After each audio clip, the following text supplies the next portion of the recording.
Hello, friends. It's Friday. What a great week it has been. Last week was UK Games Expo, which was amazing. We're going to talk a little bit about that. Um, and yeah, there are a couple of things on a couple of things on Kickstarter and GameFound that are really cool. Why wait for it? Let's dive right in. So thank you for joining. And with Devious Dungeons, so waiting for us and the Callers Cats. My name's Phil. Welcome to the Dark Orb.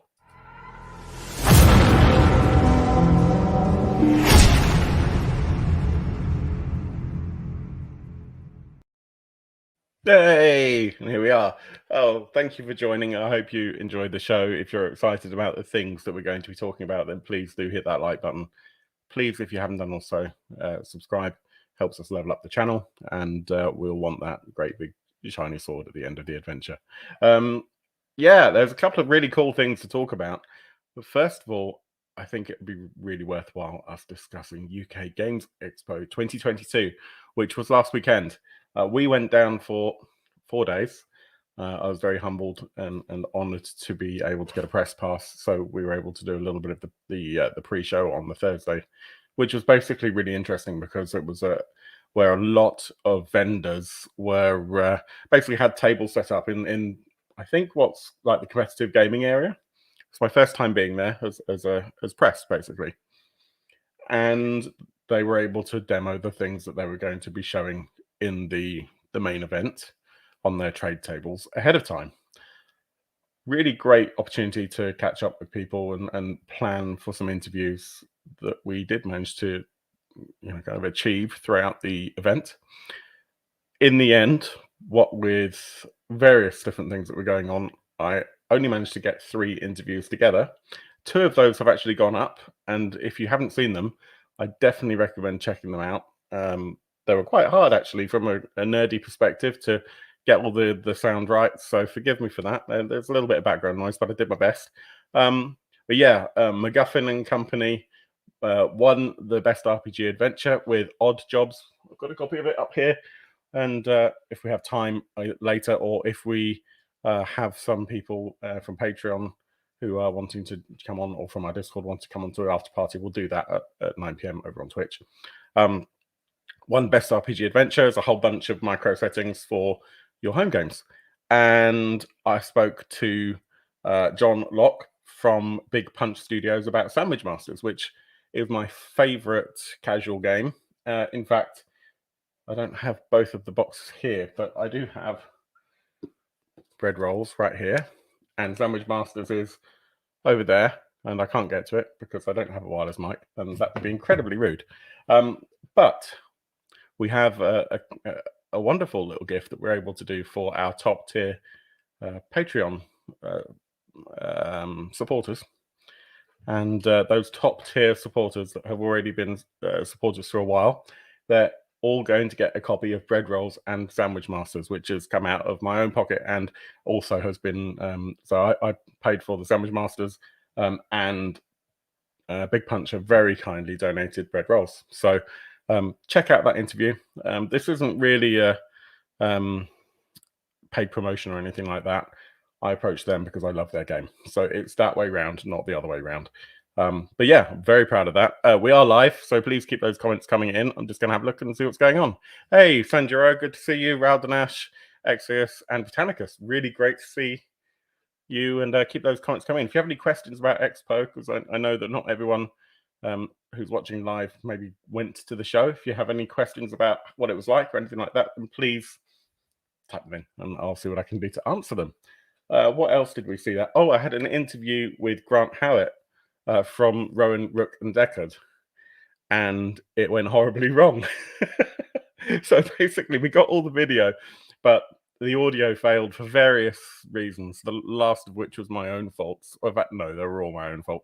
I forgot to press record. And when I did press record, so that for the final interview, I've got a new piece of recording equipment, and basically I discovered the hard way that it's got several segments on the battery, it's battery powered, and when it goes from 3 to 2, that 2 doesn't mean that it's got still 2/3 of the battery left. 2, it means it's going to record for about 30 seconds and then it's going to die, when the previous recording was like 3 hours. So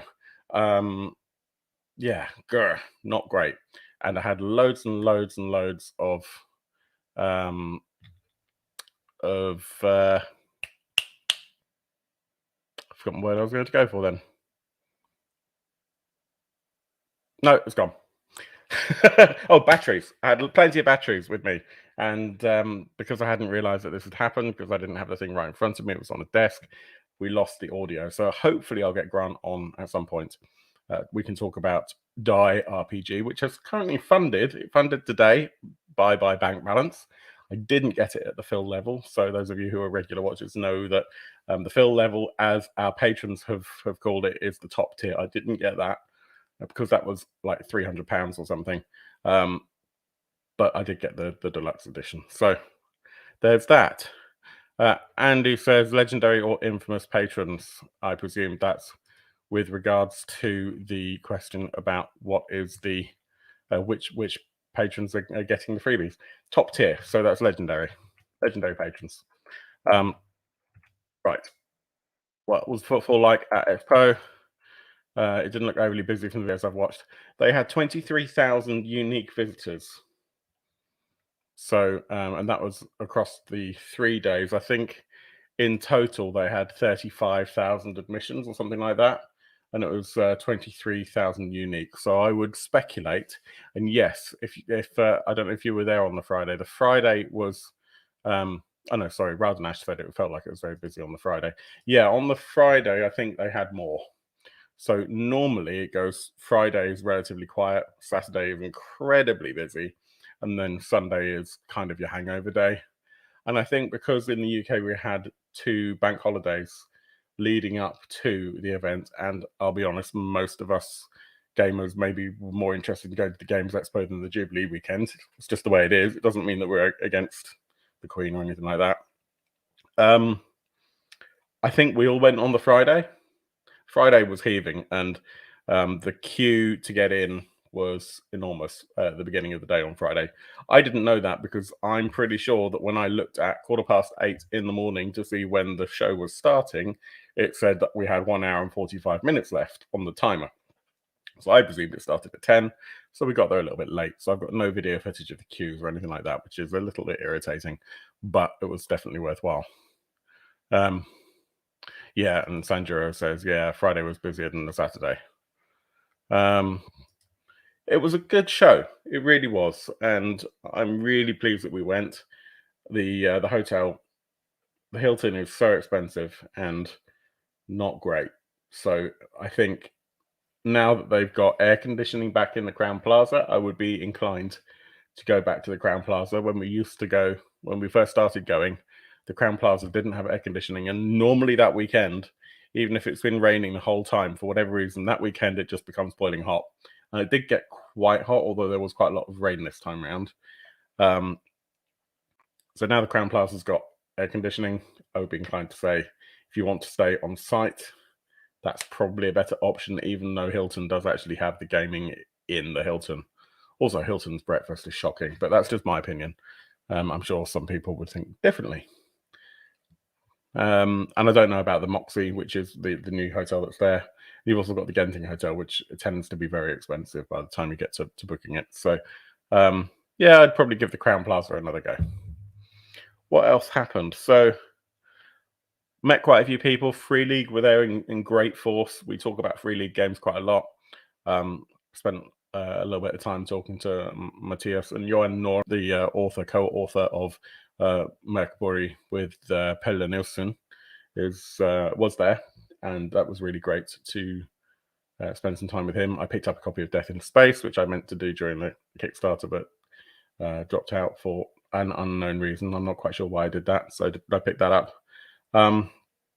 Lots of other stuff that I bought that I shouldn't have done. Spent a lot of time and money at TT Gaming, TT Combat. We bought Rumble Slam. Did Matthias say when Throne of the Thorns #6 is coming out? He intimated that it might not be this year. Basically, there have been quite a few challenges, but I would, yeah, keep your eyes peeled for. In fact, I think he said this also on the Symbaroum Symposium, which was on Tuesday. that unfortunately the reality is that things like ruins have impacted the production a little bit, but also that there are other things going on. But he's currently writing it, and he's very excited. So that'd be great. Yeah, I spoke to Johan as well. Very, very different to what I expected, to be honest with you. Really, really lovely guy. Not that I expected him to be a horrible guy, but just different to what I expected. And actually, Martin Grip was there also, and also very lovely. May Prios give him sunburn. Prios is the sun god in Symbaroum, and Andy was asking about when the next Symbaroum book for the proper Symbaroum, is going to be coming out. The Symbaroum to which this book belongs. All the other books are right behind me, and I can't quite get to them. So that was, yeah, UK Games Expo. I ran Symbaroum. That felt like it went really well. That was on the Friday, and then we did a few kind of bits and pieces here and there. Sunday, we managed to get into a Games on Demand and played a game called, I think it was called Black Core, which was fine. I don't think 2 hours really did that game justice, if I'm honest, but it was fun enough. Trying to think if there's anything else immediately that I can talk about with regards to that. I spent money at Chaosium. What else do we have? I think I pretty much covered it. We picked up a copy of Gloomhaven Jaws of the Lion, even though we hate Gloomhaven, because we want to try and give that another go. But I mean that's that really. Yeah, I think it was a good show. I'm really pleased I went. Only one person I know of has so far, touch wood, come down with the dreaded COVID. And that's someone who was traveling internationally. So they could have picked it up in the airport, they could have picked it up on the plane, public transport, whatever. So we don't really know if they picked it up at the show. Let's face it, they probably did. I know quite a few people have been pinged. I've certainly felt a little bit ropey, but I would put that down to con flu. So far, I don't feel like there's anything that can't be explained by hay fever and just general tiredness. And those of you who spend any time with us on the Discord will know that I'm trying to move house, and that's quite taxing. There's been a proper roller coaster up and down. So that's UK Games Expo. And if you'd like to talk more about UK Games Expo, then come and talk to us on Discord. Link is down there. And you'd be more than welcome to come and chat to us. Shall we crack on and talk about some of these games that we had on the picture? It's probably not a bad shout. Now, what I will say with the first game that I'm going to talk about is I have a little bit of a bee in my bonnet about it, but that's just because I'm grumpy about where I live. Gateways of Griffons, which is the first game, is that we'll talk about, looks very interesting indeed. So those of you who may have seen some of our actual plays on our YouTube channel will know that we let me just do this. Will know that we played a game called View Scream, and it was really fun. I mean, I'm biased because I ran it, but I had great fun running it, and I think I'm safe in saying that everyone who played it had a great time, and we do want to play more of it. We played one of the kind of default scenarios, if you like. You're on a spaceship, things have gone wrong. It was a very narrative game. Rafael Chandler wrote that, and he wrote it quite a while ago. It's in its second edition. I'm sure he'll do a third edition at some point. I was looking through the campaigns trying to find things that I thought were interesting a few days ago now, and happened upon this and hadn't realized that Mr. Chandler had created it with someone I would presume to be his wife. And it's an interesting one. So Rafael Chandler has quite a long history in game creation, as does his co-creator of this product. I'm really sorry, I can't remember your name. Heather Chandler, who's producing it. So Heather's producing it. Rafael's the designer. And they both have really long pedigrees in role-playing and video game development, actually. A few years ago, not that long ago, they decided to open up an escape room business, I think in North Carolina. And I've never really been a huge fan of the concept of escape rooms until about a month ago, when, to belatedly celebrate the birthday of one of our friends, we went with them and their husband and some other mutual friends, most of whom are in our Discord, link below. And we did an escape room and we all loved it. We actually did really well. We got in the top 5 for that room. Now, probably that room was super easy and barely an inconvenience. So that's not necessarily us being, oh, look, we're amazing at escape rooms. Maybe we were just very lucky and we all just managed to gel together because we're all gamers anyway. This product, Gateways and Griffons, has that escape room feel in that it's got 100 different puzzles and mysteries within the box. But it also has an interesting concept behind it. And that concept is that a game designer got lost. There's a missing person. And you have to solve what happened with them. But the game itself that they were designing is Griffons and Gateways and Griffons, which is itself a role-playing game that can be found in the box. I think it's probably worthwhile us having a look at the video. I might not play all of it. Let's see how we get on. And hopefully this will play and you'll be able to hear it. In the summer of 1982, 3 game designers started work on a new project. They traveled to a remote cabin for a weekend of playtesting. All 3 of them disappeared without a trace. They were never seen again. A few days ago, the last surviving copy of their game was found in an attic. The authorities believe that the game designers hid the truth inside this box. In order to solve this missing person's case, you must enter the world of Gateways and Griffons. Inside this escape room in a box, you'll find 100 puzzles that you must solve by pondering problems, unraveling riddles, and cracking codes. To win the game, you'll need to explore and interact with a role-playing game called Gateways and Griffons. The answers you find will reveal the fate of the game designers. Can you discover the truth? Gateways and Griffons isn't just an escape room in a box. It also includes a complete role-playing game featuring rules, dice, strange magic, and unfamiliar creatures. Once you've solved all 100 puzzles, you can roll up a character and embark on an epic quest in search of your destiny. I'm Rafael Chandler, game designer.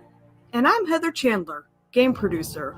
We're the proud owners and creators of Wholebrain Escape, an award-winning escape room in North Carolina. Gateways and Griffons is the culmination of decades of experience. For years, we've been working together to create video games, tabletop really cool role-playing games, and escape rooms. This is our dream project, combining everything we're passionate about. It's a chance to set down your devices and connect with friends and family. Work together to solve a mystery, then enter ghostly graveyards and gruesome grottos in search of ancient treasures and enchanted artifacts. Countless hours of adventure await you. We hope you'll consider backing the project. Thank you for your support. Now, first of all, what I'm going to say is, and I'm sure, Rafael, you'll probably catch this video at some point, you have no right to have such a good movie trailer voice. That's not fair. You're fired. So one of the comments is from our live viewers is not knowing what an escape room is. So that's a good point. I should explain that for anyone who doesn't know. So an escape room is a bit like, you know, in the Crystal Maze, you have 3 minutes to escape a room by grabbing a crystal. The idea that you have an automatic lock-in, if you don't achieve the result within 3 minutes, then you're stuck in that room. Stuck in that room, not really. So an escape room kind of is that sort of idea. It's probably a better way to explain it that is eluding me. But the idea is that you have generally about an hour to solve a mystery. And you'll be given your quest objective before you go in.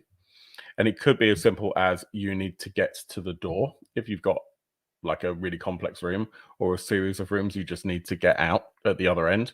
Or it could be something like there's going to be a bomb going off and you need to find the code to crack the computer, to do this, to do that, to eventually, press the button to stop the bomb going off, or to find which things to cut, or something like that. So the idea is you have a series of puzzles. Some of them are going to be mathematical, some of them are going to be logical, some of them are going to be cipher things, some of them will be physical dexterity. Enough different types of puzzles that everyone in the room, you normally have like 4 or 5 people, everyone in the room will have an ability or an option to contribute, no matter what their core strengths are. And you work together, theoretically, as a team to try and solve that puzzle within the allotted time. So that's an escape room. And yeah, against my better judgment, they're actually really fun. So if you haven't had a chance to do one, and you have the right people around you to be able to do it, and that you pick the right one, because some of them, for example, can be incredibly physical, like the crystal maze type things almost. In fact, there is a crystal maze experience, which is effectively many escape rooms together. And some of them are entirely mental. So if you're very much an intellectual person, you're not a physical person by any means, then just pick your room wisely. Back to this product. So Rafael has spent the last few years designing escape rooms, and they've condensed it into this little box, which I think is really cool. And I love the idea that the whole story is around this game designer and this game that they were playing. And then basically, once you've solved the box, and it's not cheap, this product isn't a bargain basement product. Once you've solved it, you still have something to show for it. Gives you the option to either give this thing to someone else, and I think there are some print and play elements. So basically, you can reprint the things you've used up. If it were me, I would probably print them out from the get-go and use the printout rather than the things that came in the box. But that's just me. I like to keep things for best, and nothing good comes of that, really. But you could do that, which then means that it's always good. And then when you're done, you can either keep it and play that game, or you could pass the whole thing on to someone else. And you can buy escape room in boxes type things, mystery boxes and that sort of stuff. And yeah, you can pass them on. And things like the Sherlock Holmes consulting detective games are very similar as well. That's effectively that same puzzle in a box thing, where you're given a thing to solve. And once you've solved all of them, the game's done, a bit like a legacy game. But I think this is really cool, and we should now really have a look at the page. Now, the problem is, and I'm sorry because I know everyone watching this live is likely to be in the UK or in Europe or in not the US. And this is my unfortunate problem with this product. And I get it. Shipping is impossible right now. So I'm not suggesting that there needs to be a change here in the Kickstarter project. But this kind of broke my heart, is that it's only available to US backers right now, which is really, really unfortunate. And I really hope that maybe Rafael and Heather can have maybe a word with Exalted Funeral or some other distributing company to actually get this a bit more mass produced and out there. I have actually sent a message to the guys to see whether or not they have any ideas on this. And I'll be honest, I haven't had time to go through all of the FAQs. So we might find, and we're going to have a look now. There we go, top one. Yeah, no international shipping due to the size and weight of the box. So I really hope, and yeah, I should have read this earlier, I apologize. I really hope that this happens, that we can find a way to partner with a distributor. Hopefully Exalted Funeral or someone like that. They've got a lot of experience in doing this. So yeah, it's a real shame, but it's understandable because the box is pretty big. I mean, look at this. So you get within the box, and this is $100, by the way, so like 75, 80 pounds. You get a bunch of handouts, you get some dice, you get some standees. It's an escape room in a box for 2 to 5 players. In this cooperative game, you'll solve 100 puzzles by pondering problems, unraveling riddles, and cracking codes. To win the game, you'll need to explore and interact with a role-playing game called Gateways and Griffons. Explore forbidden dungeons, encounter strange monsters, and discover mystical artifacts. Analyze the journal of a missing game designer, study the eerie sketches of a long-lost artist, and leaf through the diary of a monster creator. You'll decipher coded messages, cut up and reassemble a map, hence that whole thing about printing we said earlier on. Build, again, hence the printing thing, build a papercraft tower. So there's lots of cool, but you can see that here, just in the middle of the page here, the little tower. I think it's really cool. I really do. I don't know if these minis come with or if they're STL files. They do look like they've been 3D printed, but that might just be for mock-up. It's not going to be cheap to produce. In fact, buy 2 copies, double bag one, you're not wrong. In fact, I was talking to one of the vendors at UK Games Expo, and they were talking about the deluxe version of one of their books, which has a slipcase. And it's not a large book, it's like A5 format or thereabouts. And they were being charged £30 just for the just for the slipcase. That's cost price. You're like 30 quid for a cardboard box, which is effectively what this is. It's just, 5 sides of card. Yeah, just 5. Yeah. Kind of puts it into perspective. Like, we take it for granted. Oh, well, that's probably only costs 50 quid because someone like Asmodee can put it out for, £40 retail. But when you get into those economies of scale, and when you're dealing with Kickstarter, everything is so much more expensive. And then you've got the shipping on top of that. Yes, I would happily pay to have something like this shipped to the UK. And I've said that before a million times, but my criticism of that was more pre-COVID, I guess, at least pre-recent crises, because everything has now gone completely kaput with things like oil prices, etc.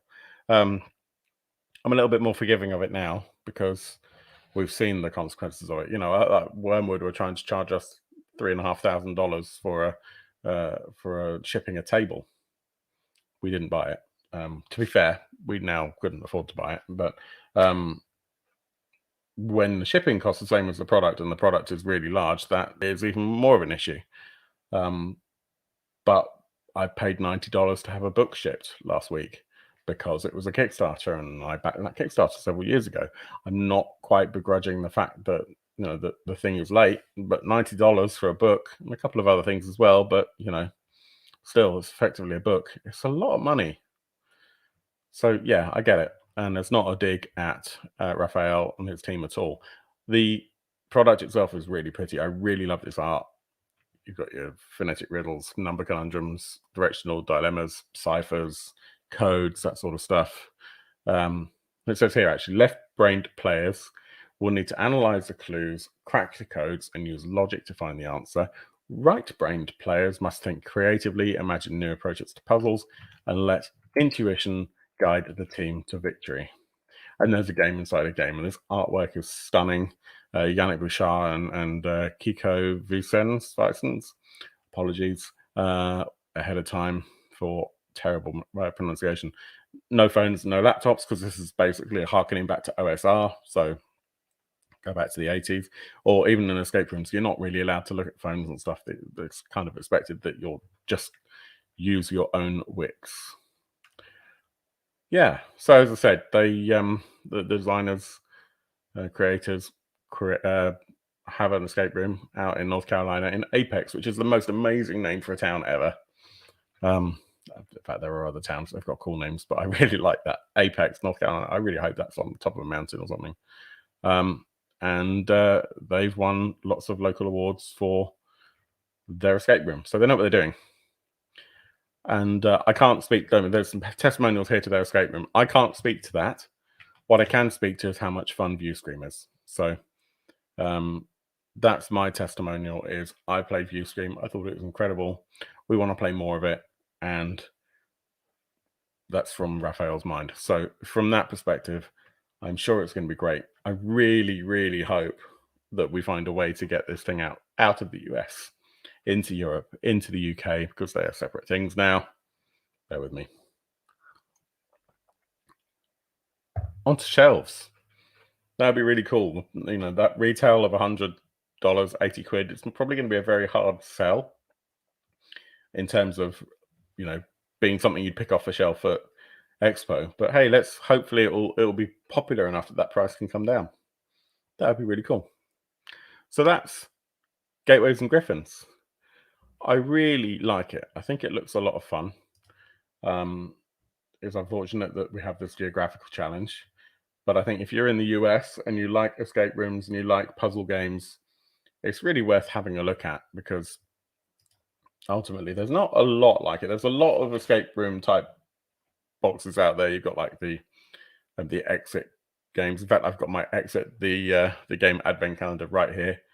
We haven't enjoyed it. We're about 8 challenges through it. So things at this tiny little scale of little doors on an advent calendar, that's kind of a little bit less fun for me. So these things do exist, but I love the tie in to old school role-playing games. I think that's something a little bit unique, a little bit more fun. What do you think? Let me know in the comments. Come and talk to us on Discord about it. All that sort of stuff. I'm quite excited to see how it develops. And maybe it's possible that there could be like a drive-through RPG version. Check it out. The link is below if you want to go and have a look. And there's a little bit of time left on there. There's 41 days left on the project. So I think hopefully it will do well. It's $4,000 in of a $16,000 goal. So it's getting there. It's like a quarter of the way. £4,000 of a £16,000 goal, to be more accurate. That is Stairways and Griffons.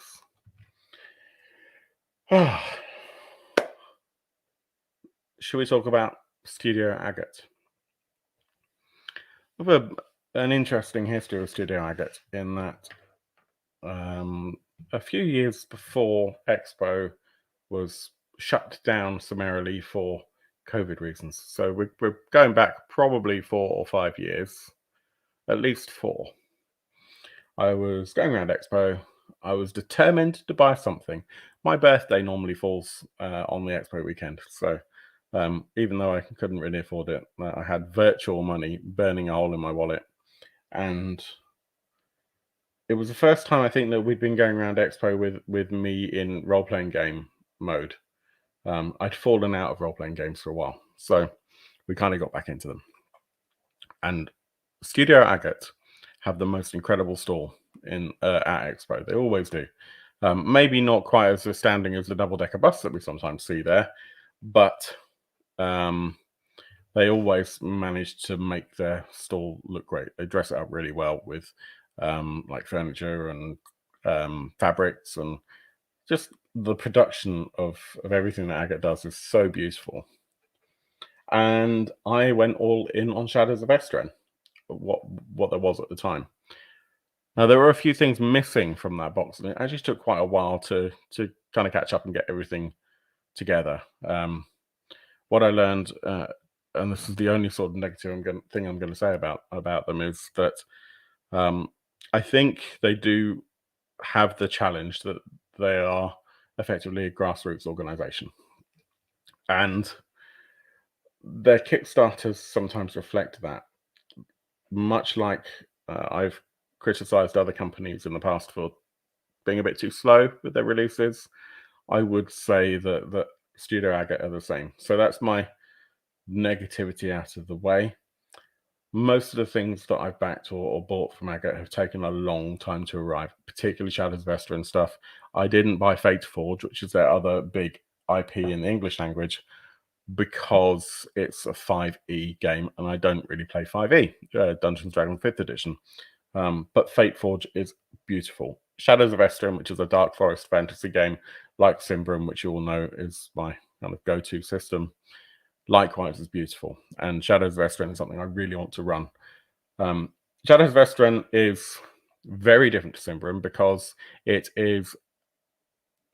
Simbrum is a Dark Forest fantasy game. It's deeply political and is quite almost grimdark in places. Not throughout, but in many places. Shadows of Esteren has some very similar themes. It is dark. It does talk about corruption and these sorts of things. But it very much leans into the French Romantic notion. So it's more about the human condition and about people, about friendships and loss and suffering on a very personal level, whereas Simbrum is actually looking at much bigger things. And they've had these, I don't know if I've got them here, possibly up here. Yeah. So one of the things that they sent me when I bought all that Shadowvesta and stuff, and this is not the original one I had, but they've sent this, but in French. It was called Vermin 2047. So there's an extra E on the end, I'm pretty sure. And I didn't really know what it was about, and the back is really cool as well. I think the French one was very slightly different in terms of graphic design, but you get the idea. Something really cool. And it says on here, we didn't just become survivors, we became prey. And I didn't really know what it was about. It's coming to English. It's on GameFound right now. What is on GameFound? So, what's on GameFound is the survival kit, which is basically the quick start for Vermin 2047. What I will say is Agate don't do things cheaply. And I wouldn't say they're overpriced. They don't do things cheaply. So you must temper your expectations when we go into looking at this, that it is a quick start set. The book itself is probably about 100 pages. I've got a copy of the beta, which they sent out to backers of previous project, and it's like 90 pages. It's very interesting, though. The concept is that it is 2047, but over the last sort of 20, 30 years, things have just kind of gone wrong. And effectively, it's that whole idea that the world has found a way to fight back at humans basically being dicks, right? I'm just scrolling down to give you some idea about the background. So I just need to scroll. I've got the PDF on here. I should really be showing it to you on the screen, but no one really wants to look at words. So the game world of Vermin is our own. More specifically, is what our world would be like if the primeval forces of nature suddenly had enough of man's pollution, depredations, and proliferation. Decided to get rid of this undesirable species. Unlike other fictional post-apocalyptic settings, Vermin doesn't revolve around a seminal great catastrophe. Instead, a series of events drove civilization into chaos and gave power back to plants, animals, and other species capable of survival through adaptation, which I think is kind of interesting. And I'm just looking for, there's a timeline, which, there we go. Key dates. 2023, the year of Omega. For the first time, the last letter of the Greek alphabet is used to name a hurricane. Hurricanes Idalia and Whitney lay waste to the American coasts within a mere few weeks of interval. The costs incurred by natural disasters exceed the symbolic threshold of $1,000 billion for 2023 alone. Well, that's next year, so we're screwed. The number of climate refugees is said to be over 100 million a year. 2025, so 3 years from now. Point of no return. It's probably going to happen, to be fair. A global state of human emergency is declared to try and contain the health hazards incidental to mass exodus. Many European countries break away from the Union and re-establish border control, while social movements and economic crises rage on. 2028, the long night, a blackout caused by elves, Echo, and Gaian terrorists, so these are all humans, by the way, send 30 countries into the dark at the same time, depriving them of electricity and communication networks. This leads to acts of cruelty and the worst economic crisis ever. 2031, the caldera, volcanic eruption of the Phlegraean fields lays waste to part of Italy. A toxic cloud of sulfur dioxide covers Europe. The event is considered as a sign of nature's rebellion and leads to a frenzy of terrorism and sectarianism. Nuclear power plants and other strategic locations are decommissioned for fear of terrorist attacks and earthquakes. So that makes sense. And then in 2036, there's a plague. And in 2040, basically, a whole load of important sites, industrial sites, grids, infrastructures destroyed, flooded, infected, or abandoned. And effectively, what we see is that nature begins to take over. So you, as a player character party, are survivors of this, and it's survivors in that literal sense of you have to Andy, I completely agree with you. It sounds like 2020, 2021. Yeah, and this has been written for a while, so I'll come to that. But the idea is there are 3 game modes, and the primary game mode, which is called, I think, just survival. Yeah, survival mode. Excludes any supernatural element. No powers, no mutants, no gigantic creatures. The game mode is intended for players who wish to play survivors in a post-apoc universe as believable and realistic as possible, which is quite appealing, actually. The idea that, you know what, everything's a bit screwed. We don't really have electricity. You've got a few pockets here and there. Technology has kind of taken a back seat, and you're just trying to make ends meet. You're just trying to find your next meal. It's not really that common in role-playing games, in my opinion, and certainly not without any kind of magical intervention. You know, playing something realistically and just trying to go from point A to point B and survive. How you can make that interesting as a scenario could be quite challenging for most GMs. I think I would struggle with it, but I'm not very good at that. Then there's Nightmare Mode.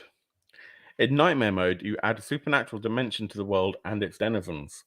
Players will get to grant their characters new abilities, but they will also be exposed to even more challenging and terrifying encounters. And you have Apocalypse Mode, where you remove all limits in regard to gigantism, horror, and mutations. It allows the inclusion of true monsters and gives access to all mutations, creatures, and personalities of the universe. And if you look through the campaign, and we'll do that in a minute, you can see that, like, giant spiders and centipedes and all this sort of stuff. It's pretty cool. The system itself is a D10 dice pool system. The idea being that you have your difficulty, say your difficulty is a 6, and you roll a number of dice equal to, I think, is your skill and your trait. It's similar to Year Zero in that regard. Every die that rolls equal to or over the difficulty rating of the challenge is a success. But there is an additional challenge element whereby you might say that not only is there an overall difficulty of 6 or 7 or whatever, but actually because of other things that are going on, you might need multiple successes to surpass the threshold. So I can't remember off the top of my head what they call that, but the idea is, that you could have an extra challenge of 2 means you need to have an additional 2 successes in order for it to be a pass. So you've got a couple of different kind of metrics to take into, and it is quite like Vampire, I suppose, in that regard. And I mean, for pure apocalypse gaming, T2K, but T2K is still kind of aimed at that sort of army idea, whereas this is not. This is, you somehow managed not to die during the entire collapse of the world, and you're just a bloke or a girl or whatever. You are a person, and you're just trying to make ends meet, and you're learning to lay traps and forage and all that sort of stuff. There's a system called totems. This is the totem system, and the idea is there are 10 totems, and each of those totems represents an aspect of your personality. And if you are acting in accordance with your totem, then you can get bonuses. And if you act against your totem, then you might have a negative consequence. I'm just going to bring up the GameFound system, the GameFound page, so there's much information about what those totems are. There is not, but there's things on the actual page itself. It is in the quick start. I could go hunting for it, but unless I can find it super quickly, which I did. Right, so there are 10 totems. The human, the predator, the scavenger, the symbiote, the parasite, the builder, the horde, the hive, the lone wolf, and the adapted. And the idea is that all creatures have got 8 of those 10. What humans have differently is they have the hive, they have the human, obviously, and the adapted. But so, for example, the lone wolf, your instincts are to survive at all costs, anticipate, and adapt. Your taboos, which are, if you go against this, then you are going against your totem, are self-sacrifice, risking your life, depending on others, and giving up. So the idea is, as a lone wolf, you're probably not going to self-sacrifice because you have spent all this time as a lone wolf making sure that you survive. So you would get effectively, you're better off by surviving at all costs and working out a way for everyone to survive, I guess, than self-sacrificing or risking your own life. You're going to put yourself first. Your behavior is independent, realistic, autonomous, quick on the draw. And your reverse totem, so the opposite of you, is the hive. And the hive, as the name implies, is very much about survival of the group and putting the group ahead of individuals. So you can imagine if you've got a player party of 5 characters and every character has a totem, that there's going to be some interesting dynamics. You also pick a totem for the group, which is really cool. Let's have a look at the campaign, shall we? I'm not going to play the video for the campaign, not because it's not worth watching. It really is worth watching. But this has been written by Julien Blondel, who I'm really excited about because he has also co-written the role-playing game Gods, which I'm hoping one day will actually arrive. It's really late. That was a game on Kickstarter a couple of years ago with him and Bastien Lecouf-Dahan from Cult fame. So I know Julien through that work, and it looks amazing. But the video is all in French with subtitles, which is not going to go so well here on this particular stream, I don't think. Right, let's have a look. See, there we go. So this is on GameFound, and it's not yet. No, it has hit funding. Sorry, what was I going to say? It's not quite yet at the threshold for the time. It's a very short campaign, and as you can see, we're nearly double the actual threshold for the funding itself. Sandra says there ain't no mutants T2K. I mean, there can be, but no. And the project itself. So as I said, that's that video. It's in French. It is worth watching, but it's probably not going to be great for us to show here. And there's a couple of videos here, one about the universe, one about the system. You get an idea of the layout, and it's pretty. Everything that Agate does is really pretty. It is an atmospheric game where exchanges, dialogues, and other interactions between players generally take precedence over game mechanics. It's collaborative, emphasizing the players' decisions and the collective actions of their characters. It's local. Takes place in what's left of our cities, roads, and buildings. So you are absolutely encouraged to set it somewhere where all your players know. Bit of a challenge for me. Most of the people I play with these days are online, and they're all in different places. I don't think there are many places that we all collectively know. And in person, I'm about to move house. So, well, hey, that's going to be a challenge. But hey, most people I think are, not quite as nomadic maybe, and it should be quite straightforward to do that as a GM, to actually pick something that everyone knows, a location, or you set it in a big city that everyone's been to, or hell, you could set it at the NEC. It's not certainly something that went through my head. It's a campaign game. It's designed for a long-lasting game. It's not intended, though it can be played for scenarios, and there are 3 scenarios that are included in this survival kit. It's actually more intended as a long campaign game, a bit like Shadows of Esteren is, like Simbrum, etc. You can do it either way, but really, we want to tell a story. An evolutive game where players can mold their setting in the course of their adventures. And there's some really interesting things. So, for example, cell phones exist as a mechanism of taking photos. There's no cell phone network, mobile phone network.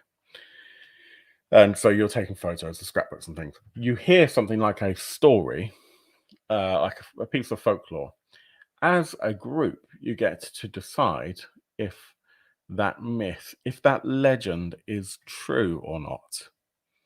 So the GM might say, "Did you hear about this? Blah blah blah blah blah." Or a player might say, "I heard this story about a whatever," and then you let your group decide. As a democracy, do you think it's real? Do you think it's genuine? Do you think that's just an old wives' tale, or does that giant otter really exist? And what's their temperament like? And why are they there? Why do they live there? For example, it's a terrible example, but you get the idea. And if everyone decides that it's actually a true story and not just a myth, an urban myth, a legend, then the GM will have license to bring it into the world, which is really cool. I like that. Key points. The survival kit allows you to play immediately with 3 ready-to-play adventures. It's complete. This is really important. So the PDF is done.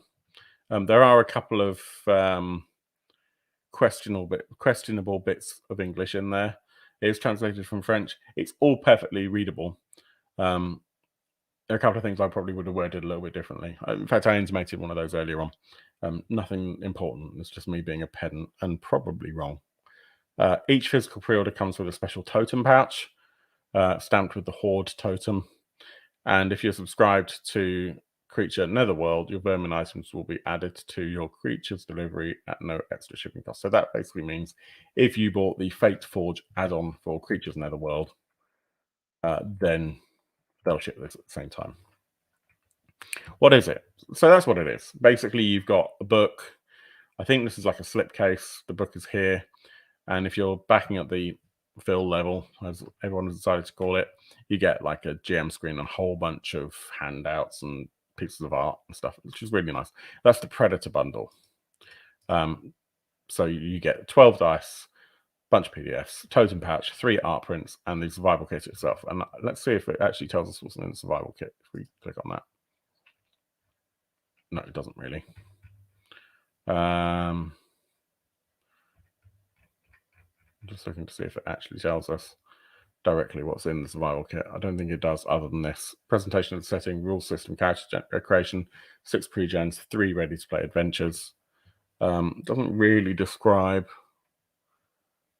what the handouts are, if there are some.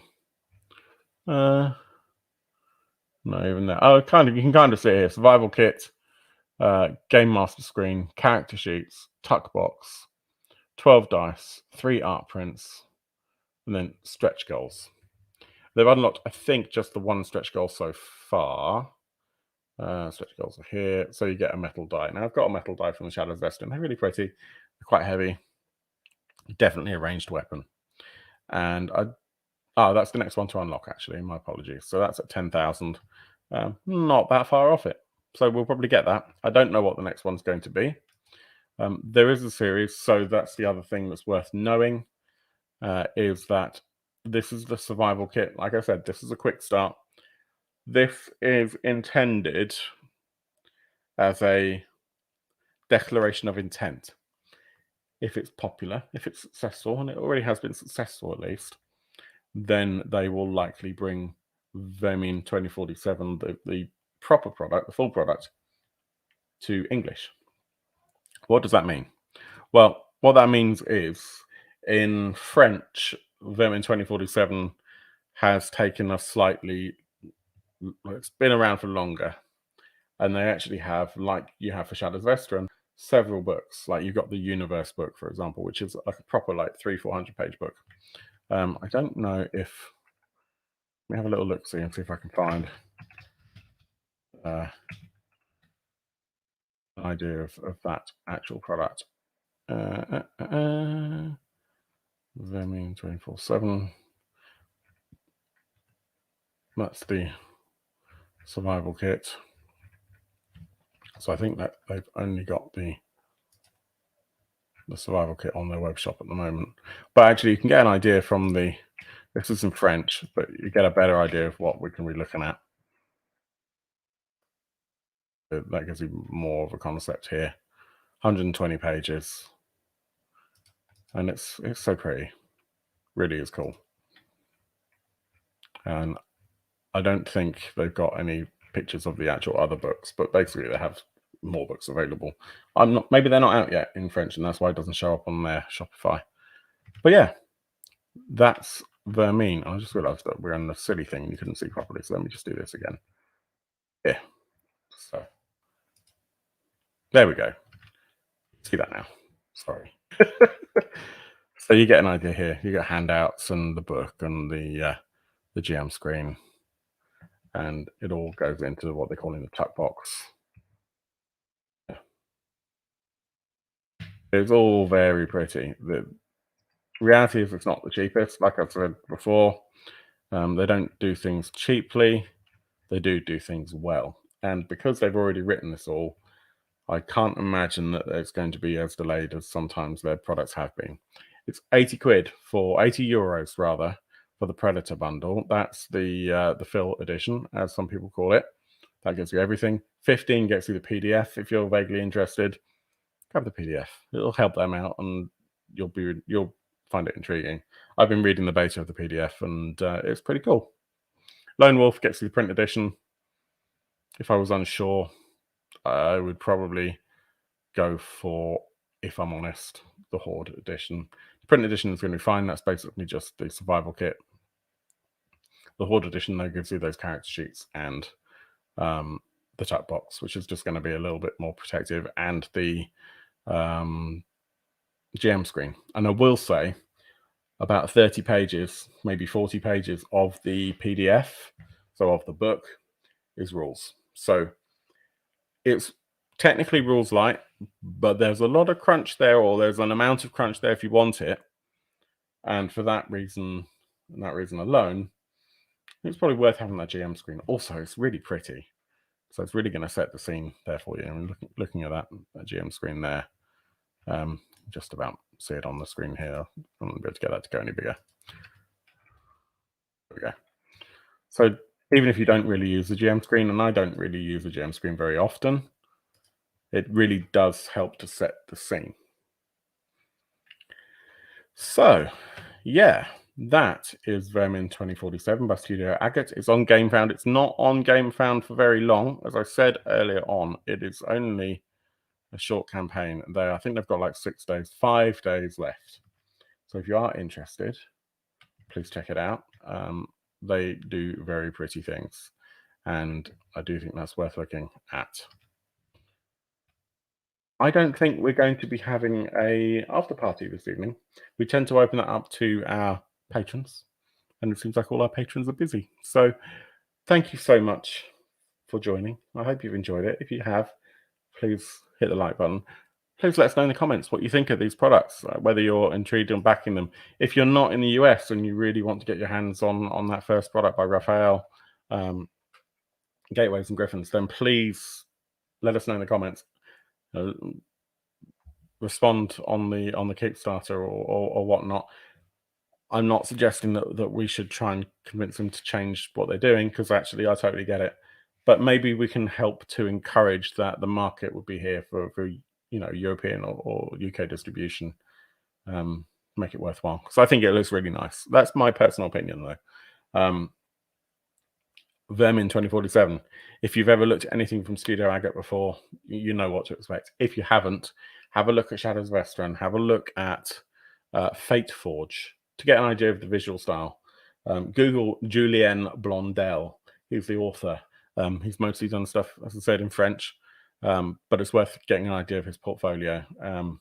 If you're one for fighting up against giant spiders and cockroaches and centipedes, or you just want to do the whole kind of foraging thing, have your players just trying to make ends meet and find water.